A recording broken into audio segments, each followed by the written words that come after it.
This is going to be 30-1 related rates. Now, right now, we've just moved on into the new section, and we're going to be taking a look at various applications of differentiation, and so we're going to start with those related rates. Now, when we have a function like y equals 4x plus 1, it represents a relationship where I'm stating that y is 1 more than 4 times as large as x. Now, when you take the derivative, it simplifies pretty nice. I mean, we've kind of done the derivative with these over and over again. We've learned different methods and how to take the derivative, the power rule, the product rule, the quotient rule. So we understand how to take the derivative. Now, when we take that derivative in respect to other variables like t, we're going to be using those concepts from implicit differentiation to kind of help us take that derivative. So if I were to take that y equals 4x plus 1 and say I want to take the derivative in respect to t, it's going to look like this. I have d over dt, y equals d over dt 4x plus 1 times d over dt. Now, when you take the derivative, right, the derivative of y is 1, but we have the dy over dt left. The derivative of 4x is 4, but then we have the dx over dt left, and then the just derivative of a constant is always 0. And so simplifying that, 1 times dy over dt is just dy over dt, and then 4 times dx over dt is 4 times dx over dt. Now, what does this mean? And this is the important thing. Now, what it's saying is that your y value is changing at a rate that's 4 times faster than your x value. Okay, so your y value, right, the rate that y is increasing is 4 times faster than the rate that your x is changing. Now, these types of problems, what we're essentially doing is we're comparing how one value is changing at a rate to another. And that is why it's called a related rate. So this first one, we're going to start with the basic example. It says, suppose x and y are both differentiable functions of t and are related by this equation. So it says find dy over dt. Now it's telling you what you need to take the derivative in respect to, because I get that dt in the denominator. And it gives us some information. X is 1 and dx over dt is 2. Great. So let's take the derivative. That's what we're going to start with. So I get y, so d over dt equals d over dt x squared plus d over dt times 3. So this is going to become dy over dt times 1 equals 2x dx over dt plus, and then that's just my constant 0. So it wants us to find what dy over dt is. Well, this happens to be by itself. So it's already solved, but I don't have the exact value yet. And so we have to use the given information. So then dy over dt equals 2 times 1, because we said x is 1, and then we said dx over dt is 2. So then my dy over dt is going to equal 4. So now sometimes these scenarios are going to grow, and because these scenarios grow, we're going to have to use outside mathematical relationships in the real world to kind of help us with this. So it says a pebble is dropped into a calm pond, causing ripples in the form of concentric circles. The radius of the outer ripple is increasing at a constant rate of 1 foot per second.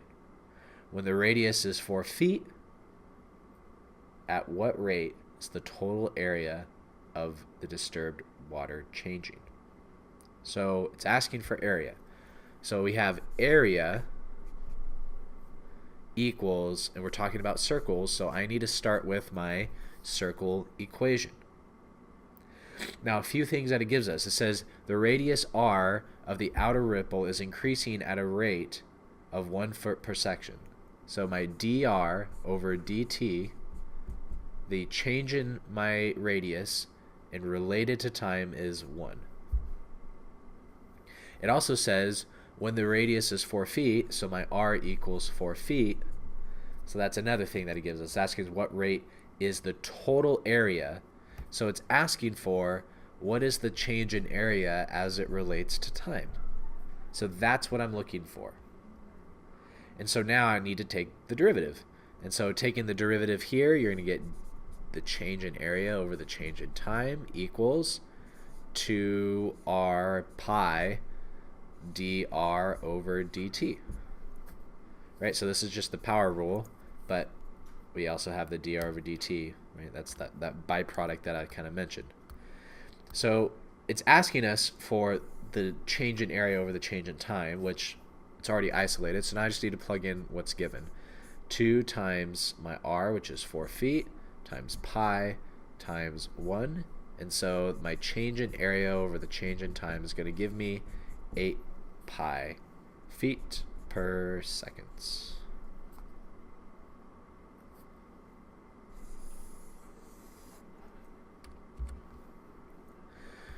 So number 3, it says an airplane is flying on a flight path that will take it directly over a radar tracking station. As shown in this figure, boom, I drew it for you. This is figure 2.36. If S is decreasing at a rate of 400 miles per hour, when S is 10 miles, what is the speed of the plane? So if S is decreasing at a rate of 400 miles per hour when S is 10 miles, what is the speed of the plane?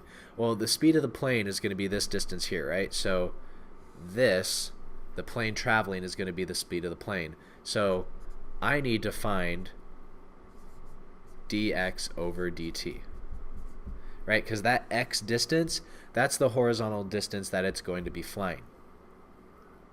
Now, what is an equation that I know that relates all three of these things here is going to be the Pythagorean theorem. I have x squared plus 6 squared equals s squared. Now it says s is decreasing at a rate, okay, so that's ds over dt. It's decreasing at a rate of 400 miles per hour. And then it says when my s equals 10. So what I need to do here now is I need to take the derivative of this. Now you're probably wondering, wait, why can't I just plug in s equals 10 right now? The s value is changing as my plane is moving. So because it's changing as my plane is moving, I have to leave it as a variable. At s equals 10, sure, that's what the distance is, but it's constantly changing. And so because it's constantly changing, I can't just plug in a variable to try and get rid of it. But for this, I have to take the derivative in respect to t. So I'm going to get 2x dx over dt plus 0 equals 2s ds over dt. And so we're solving for this dx over dt. So I'm going to divide both sides by 2x. And so I'm going to get dx over dt equals 2s ds over dt all over 2x. So now my dx over dt is by itself. So I can start plugging in some of that given information. And so here I know that I have 2. We said s is 10, so this is going to be 2 times 10. My ds over dt is negative 400. And then over 2 times, my x. What do I do here, right? I mean, that's kind of awkward. So I need to find what my x is. And so to do that, we have, since we're looking at it at that instance, I'm going to use the Pythagorean to figure that out. So 10, 6x. So this is going to be 100 minus 36. So that's going to give me 64. Square root of that is 8. So this is going to be 8. And so multiplying all this through, 20 times 4. We'll use a calculator for that. Okay, so we know that it's going to be negative miles per hour. Now that's velocity. Velocity has direction. So that means in relative to where this dish is standing, it's moving at a negative 500 miles per hour because it's moving in negative direction, right? I mean, even if we look at, X and Y graph, right? It's moving in a negative direction. And so that's why it does say negative 500 miles per hour. But it's not asking for velocity, it's asking for the speed. So speed is always positive. There's no direction for speed. It's just where are you going? And so the speed is going to be a positive 500 miles per hour. All right, to conclude this lesson, what are related rates? What we're doing is we're comparing the rate of one variable to another. And so just remember, when we compare the rate of change between two variables, we're going to involve the derivative. And we're going to have to use that implicit differentiation to be able to help us out. Now, I understand some of these examples are fairly basic examples, and related rates do get a little bit more complicated. So as we practice this and we work through this, we're going to evolve how difficult these are. But these basic examples are just so this the pure understanding of how we need to solve it. This does conclude our lesson. If you have any other questions, please leave them in the comments.